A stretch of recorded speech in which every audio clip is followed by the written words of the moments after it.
Welcome back. Tonight, as we do almost every week, we have two guests, but this week is unique. Our two guests are Jeff and Andrea Wolheter, a married couple who have used Crosswinds Counseling for marital counseling for a number of years. They recently agreed to sit down and visit with us to share the experience of their counseling and to tell us about their lives as church planners. Here's part one of our conversation.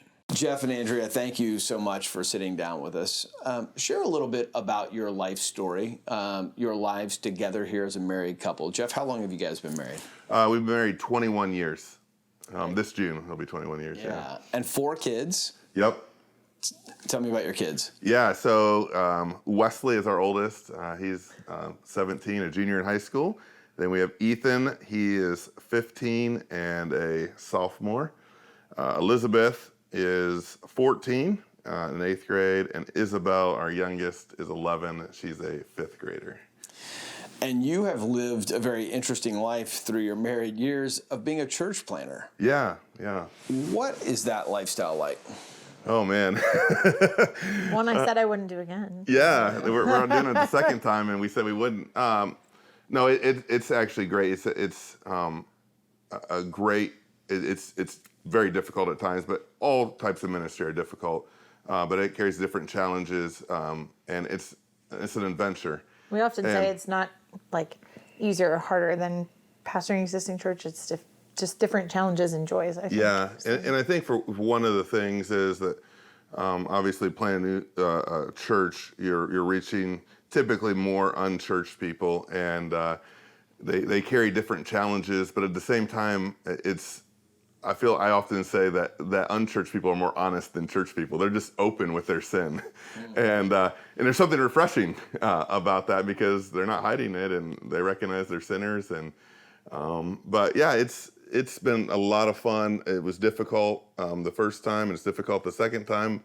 And like Andrea said, we said we would never do it again, but God called us, and we're loving it. So you're doing it a second time. Tell me about the first time you did it. Yep. What church did you plant? Where was it? What happened? Why did you get out of it and now back into it? Yeah, so we planted Bridgeway Evangelical Church in Kindleville, Indiana, and we moved. I'd gone to seminary in Mississippi, Jackson, Mississippi, actually, and moved back up here. This is the area I grew up in 2006, and began that planting process, starting some small groups, things like that. We launched in 2008. And we met it's called the Kindleville Youth Center, and we'd set up and tear down every week. And it wasn't the most flattering building, and it didn't have air conditioning. And I told Jeff when he first said, I think we're going to meet here. And I was like, no, please. But we did, and it was fine. It was great. We were a young couple. I was like 28, 27, 28. Yeah. And our goal was to reach young, unchurched families. And we did that. We were very much serving. We'd do single mom free oil changes for single moms. We go to the apartment complexes, the trailer parks, give away homemade food, just finding ways to serve people. And we were kind of a church, as one of our friends who eventually attended, we didn't know them before they started attending, but they come from overseas. They had been missionaries, and they're like, this is a church of misfits. And that's what we were.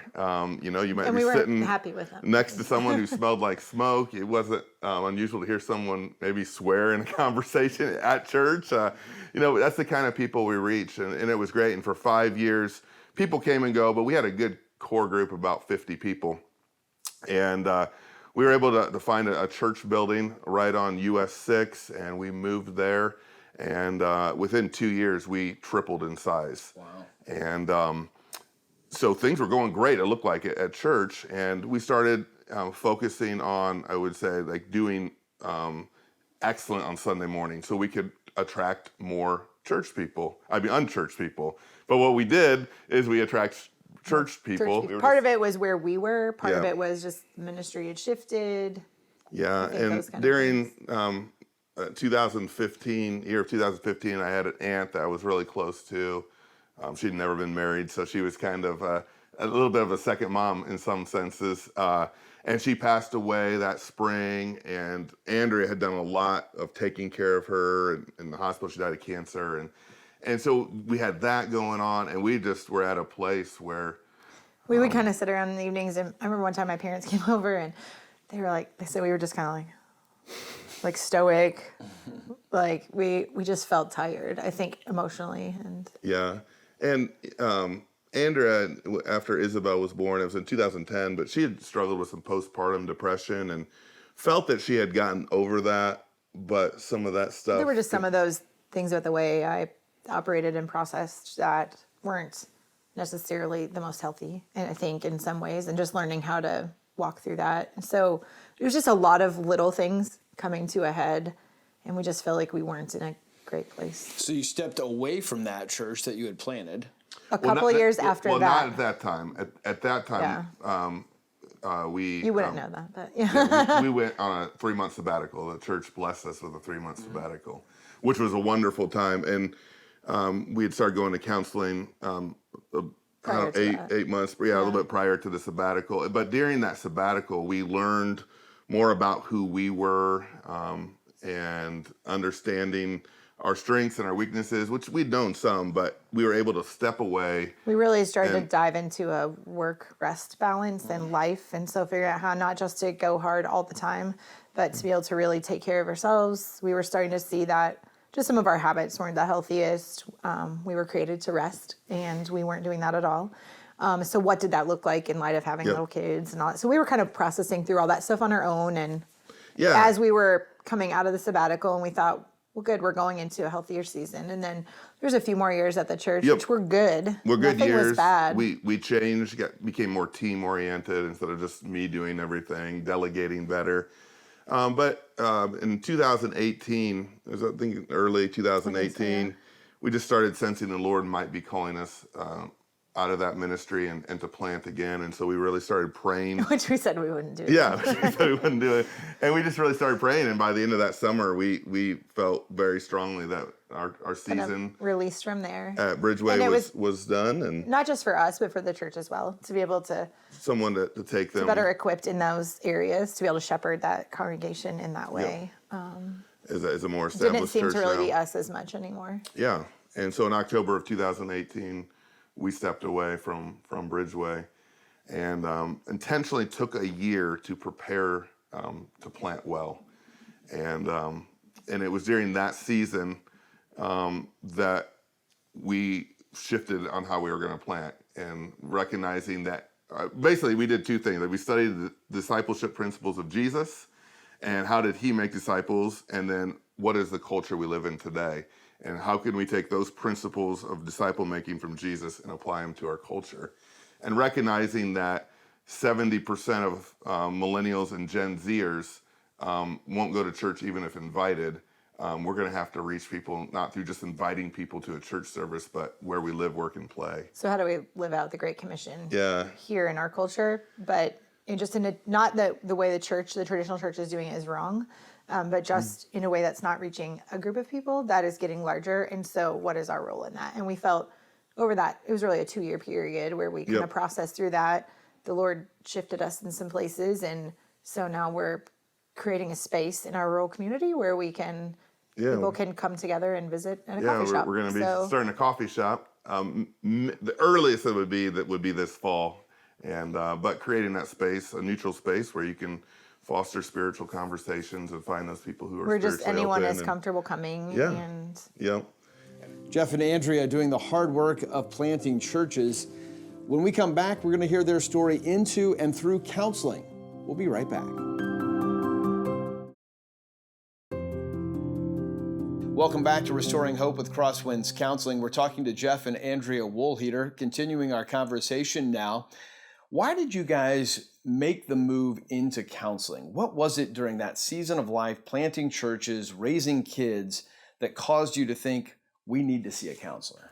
Yeah, I've always, as a pastor, encouraged people that counseling is a good thing and something that it has a stigma sometimes that people have. And so I always say, like, counseling's good. It's like having a coach on a basketball team. You could have a basketball team play, but if they have a coach, they're probably going to play better, play more as a team, and things like that. More intentionally. Yeah, more intentionally. And so as we had planted Bridgeway and as it was growing, we were just getting to a place of emotional burnout. where I would just go into the church and just sit there and couldn't focus. And I think some of the fun was like, and not, I think for our kids and around people we were, but I think inside when it was just the two of us, we were just kind of, and I mean, I think that created some stress, obviously, in our marriage, our relationships. Nothing was bad between us. It wasn't like, oh, there's these big signals that you need to go do something different. But it was just, we knew we weren't living in a healthy dynamic, or as far as resting, taking care of ourselves, spending intentional time with the people we needed to at the times. And so we just knew something needed to change, and we didn't know how to do that. And having, I think kids from 5 to 10 or 11, Whatever it was at the time. that age, I mean, 4 kids, and You're tired anyway. you're tired anyways. So I'd had a friend in ministry who had given me a card at one point, and he said, when you need a counselor, contact this guy. And he said, when?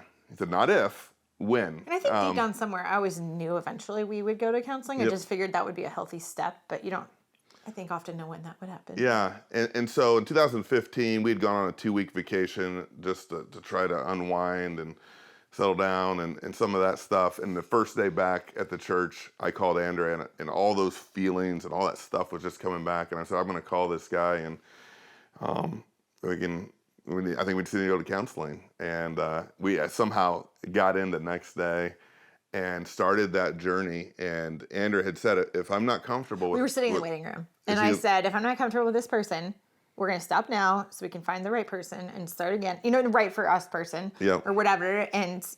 But I can't do this if I can't just be open and completely comfortable.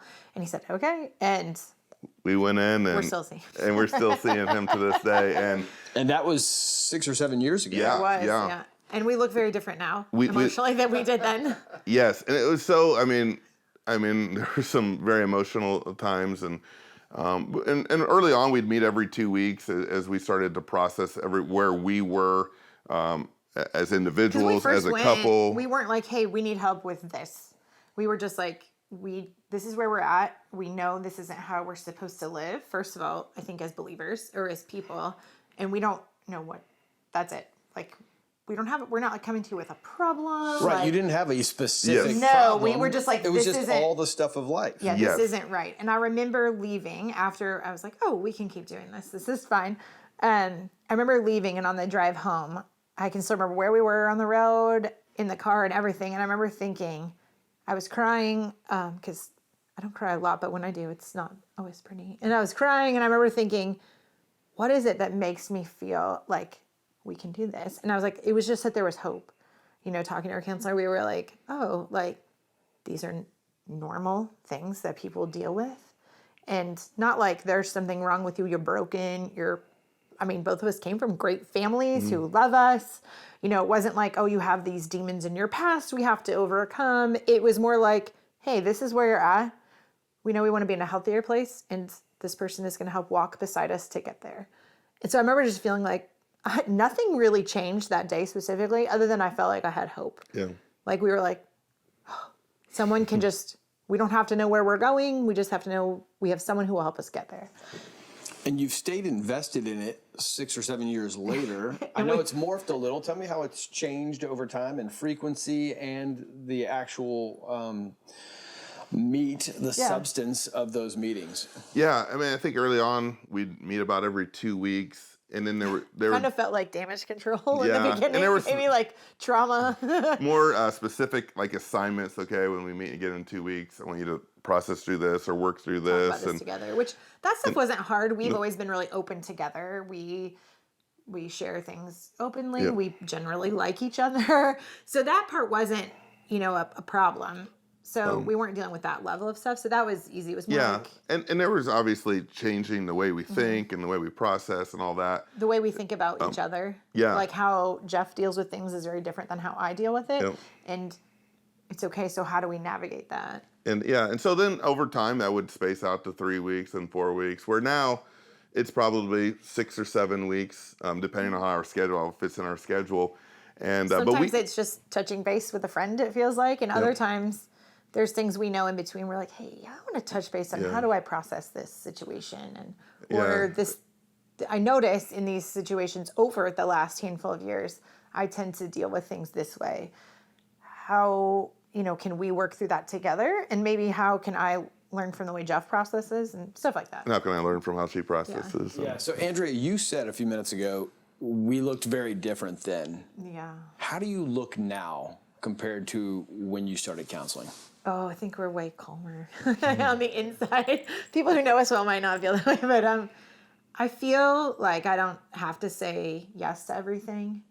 And because saying yes to something is saying no to something else, which is a pretty classical thing, but really feeling that and living that out and knowing that, I think for me, knowing that being a mom to my kids and a wife to Jeff and what that looks like in our daily life, that's enough.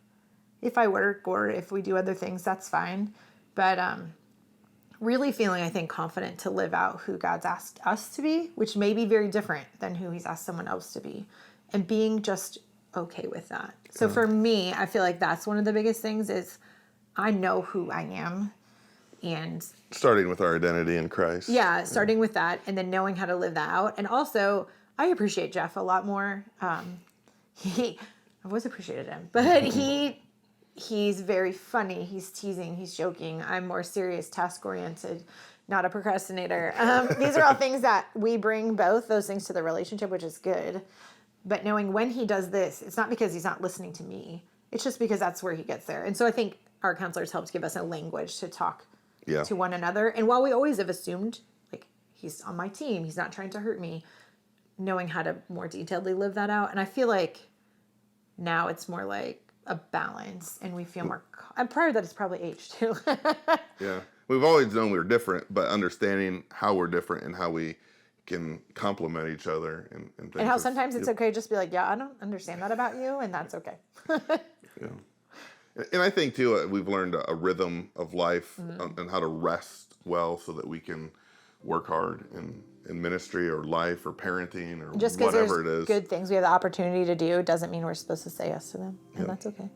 So Jeff, Andrea, thank you both so much for being so vulnerable, for sharing your story today, and for telling us about the impact of Crosswinds Counseling.